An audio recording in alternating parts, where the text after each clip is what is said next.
Assalamualaikum warahmatullahi wabarakatuh. Saya Sulasmi dari Universitas Perwira Purbalingga, khususnya Prodi Manajemen Sumber Daya Manusia. Pada kesempatan kali ini, saya akan memaparkan materi Manajemen Lintas Budaya yang diampu oleh Ibu Diah Supriyatin. Kita masuk kepada materi yang pertama terlebih dahulu, yaitu Manajemen Lintas Budaya.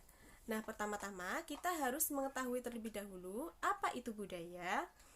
Dalam Kamus Besar Bahasa Indonesia, budaya diartikan sebagai adat istiadat, akal, pikiran, maupun budi. Kata budaya lebih merujuk kepada pola pikir seorang manusia. Segala hal tersebut berkaitan dengan bahasa atau metode komunikasi, kebiasaan yang terjadi di lingkungan atau biasa disebut dengan adat istiadat. Selanjutnya, mengapa budaya sangat penting? Di sini dapat dilihat dari dua sisi. Yang pertama yaitu internal integration. Dengan adanya budaya, maka dapat menyatukan semua anggota dalam organisasi sehingga mereka tahu bagaimana untuk saling berhubungan dan bekerja sama satu dengan lainnya. Yang kedua, budaya membantu anggota organisasi untuk mengembangkan suatu kebersamaan identitas sehingga masing-masing anggota tahu bagaimana mereka dapat bekerja sama secara efektif dan efisien. Yang ketiga, budaya dapat menjelaskan bagaimana masing-masing anggota dapat berkomunikasi di dalam organisasi. Selanjutnya, dari sisi yang kedua, yaitu external adaptation. Budaya dapat membantu organisasi untuk beradaptasi terhadap lingkungan luar organisasi. Poin yang kedua, nilai-nilai budaya yang benar dapat membantu organisasi untuk menanggapi respon dengan cepat terhadap kebutuhan konsumen atau mengurangi persaingan dengan pihak luar.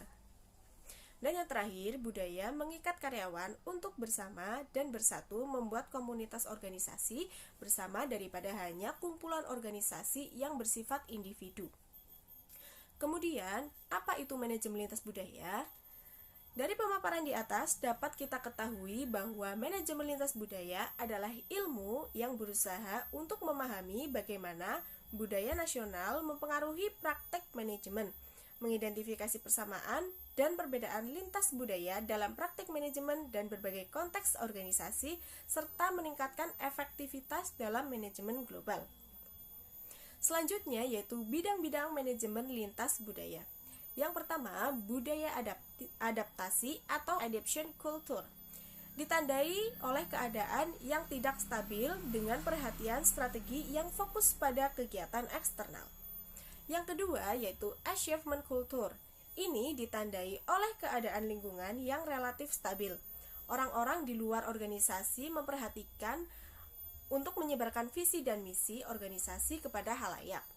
Yang ketiga yaitu clan culture, memfokuskan pada keterlibatan seluruh orang dalam organisasi terhadap perubahan lingkungan yang cepat. Dan yang keempat yaitu bureaucratic culture, dikembangkan dalam keadaan lingkungan yang stabil, perusahaan memfokuskan strateginya ke arah internal. Kemudian ada 4 macam budaya organisasi atau corporates. Yang pertama yaitu budaya klan, memiliki nilai-nilai kooperatif, kebijaksanaan, keadilan, dan kesederhanaan sosial. Yang kedua yaitu budaya birokratik, memiliki nilai-nilai ekonomi, formalitas, rasionalitas, keturunan, dan kepatuhan. Yang ketiga, budaya adaptabilitas, memiliki nilai-nilai kreativitas, eksperimen, resiko, autonomi, dan responsivitas. Dan yang keempat yaitu budaya achievement, memiliki nilai-nilai kompetisi, kesempurnaan, agresivitas, inisiatif personal, dan ketekunan. Yang terakhir yaitu tujuan memahami manajemen lintas budaya. Tujuan kita memahami manajemen lintas budaya karena manajemen lintas budaya dapat membantu kita memahami bagaimana lingkungan kelompok yang terdiri dari berbagai latar belakang dan tentunya dapat menunjang kinerja dari elemen dalam kelompok tersebut. Nah, sekarang kita masuk pada materi manajemen lintas budaya yang kedua, yaitu berbeda bahasa, berbeda dunia. Di samping kondisi geografis, faktor genetika atau biologis juga berperan penting dalam konteks berbeda bahasa, berbeda dunia. Boas tahun 1911 dalam Duranti 1997 mengatakan bahwa kelompok orang tertentu yang mempunyai hubungan darah akan memiliki bahasa tertentu dan jenis budaya tertentu yang berbeda dengan kelompok masyarakat lain. Kondisi ini membuat mereka memiliki pandangan tentang realitas dunia yang berbeda-beda.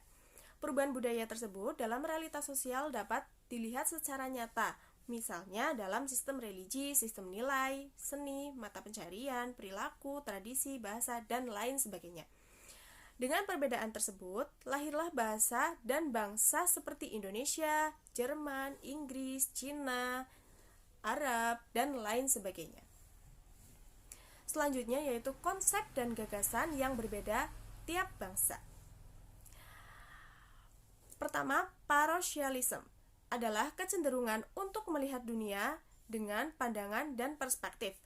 Hal itu akan menjadi masalah yang sulit bagi banyak manajer internasional yang sering berasal dari negara maju dan mempunyai keyakinan bahwa pengetahuan mereka lebih dari cukup untuk mengatasi masalah yang timbul dari berbagai negara yang lebih terbelakang ekonominya.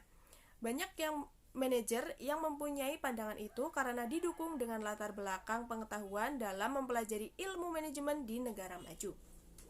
Selanjutnya yaitu simplification adalah proses yang menunjukkan orientasi yang sama terhadap kelompok budaya yang berbeda. Sebagai contoh, cara manajer Amerika berinteraksi dengan manajer Inggris. Sama caranya dia berinteraksi dengan eksekutif Asia.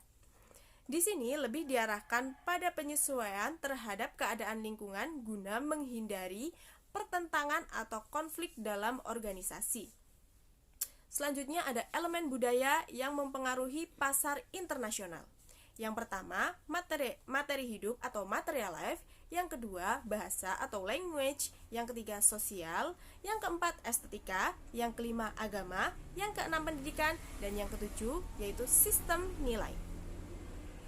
Kemudian, konsep tentang kontrak dan etika bagi berbagai bangsa. Etika sendiri merupakan pandangan manusia dalam berperilaku menurut nilai-nilai yang baik. Etika atau budi pekerti disebut juga norma moral. Norma moral atau etika adalah norma yang paling dasar yang merupakan kebiasaan atau cara pandang seorang di lingkungan masyarakat dengan melakukan perbuatan baik dan menghindari hal-hal yang buruk. Etika terbagi menjadi 3 bagian utama, yakni yang pertama metaetika atau studi konseptika, yang kedua yaitu etika normatif atau studi penentuan nilai etika, dan yang ketiga yaitu etika terapan atau studi penggunaan nilai-nilai etika. Etika bisnis dalam prinsipnya yang dikemukakan oleh Sonny Kraft tahun 1998 adalah sebagai berikut. Yang pertama yaitu prinsip otonomi, sikap dan kemampuan manusia untuk mengambil keputusan dan bertindak berdasarkan kesadarannya tentang apa yang dianggapnya baik untuk dilakukan. Yang kedua yaitu prinsip kejujuran. Prinsip kejujuran dapat disebut sebagai prinsip dasar yang menjadi ukuran bertahan lama atau berhasil tidaknya suatu perusahaan. Yang ketiga yaitu prinsip keadilan. Menuntut agar setiap orang diperlakukan secara sama sesuai dengan aturan yang adil dan sesuai kriteria yang rasional, objektif, serta dapat dipertanggungjawabkan. Yang keempat yaitu prinsip saling menguntungkan. Menuntut agar bisnis dijalankan sedemikian rupa agar menguntungkan semua pihak. Dan yang kelima yaitu prinsip integritas moral. Sebuah tuntutan internal dalam diri pelaku bisnis atau perusahaan agar perlu menjalankan bisnis dengan tetap menjaga nama baik perusahaan, pimpinan, dan pihak-pihak yang terlibat di dalamnya. Founder MC dan R.A. Wegley dalam artikelnya di Advanced Management Journal tahun 1998 memberikan 3 pendekatan dasar dalam merumuskan tingkah laku etika bisnis, yaitu yang pertama, utilitarian approach. Setiap tindakan harus didasarkan pada konsekuensinya. Yang kedua, individual rights approach. Setiap orang dalam tindakan dan kelakuannya memiliki hak dasar yang harus. Namun, tindakan ataupun tingkah laku tersebut harus dihindari apabila diperkirakan akan menyebabkan terjadi benturan dengan hak orang lain. Yang ketiga, justice approach. Para pembuat keputusan mempunyai kedudukan yang sama dan bertindak adil dalam memberikan pelayanan kepada pelanggan baik secara perseorangan ataupun secara berkelompok.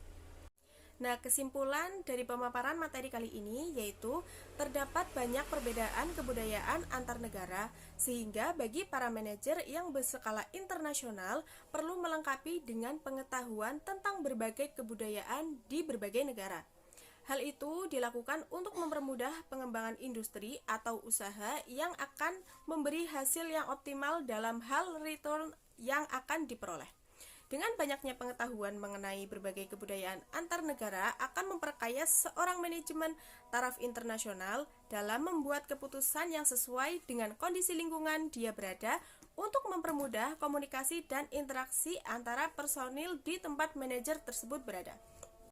Mungkin cukup sekian pemaparan materi yang dapat saya sampaikan. Apabila masih banyak kekurangan, saya mohon maaf. Wassalamualaikum warahmatullahi wabarakatuh.